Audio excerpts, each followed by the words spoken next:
শ্রী শ্রী রামকৃষ্ণ ঠাকুরের কয়েকটি মূল্যবান বাণী।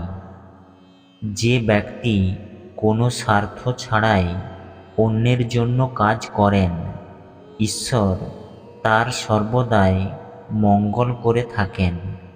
তোমার ধর্ম আমার ধর্ম বলে লড়াই করে কী লাভ, যখন তোমার আমার সবার গন্তব্য সেই একজনেরই কাছে।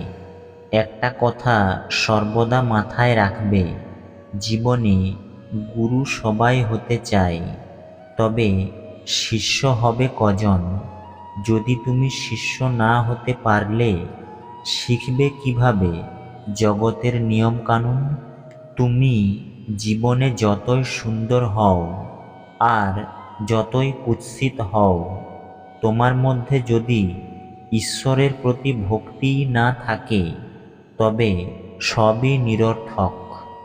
যত্র জীব তত্র শিব, অর্থাৎ প্রতিটি জীবের মধ্যেই ভগবানের বাস। তাই জীব সেবাই হল শিব সেবা। যদি ঈশ্বরকে পেতে চাও, তবে ঈশ্বরকে প্রেম ও ভক্তির বাঁধনে বাঁধতে শেখো, তবেই তাকে পাবে। তোমার মধ্যে যদি ঈশ্বরের প্রতি বিশ্বাস ও নিঃস্বার্থ প্রেম থাকে, তবে জানবে তুমি সার্থক জীবনের অধিকারী।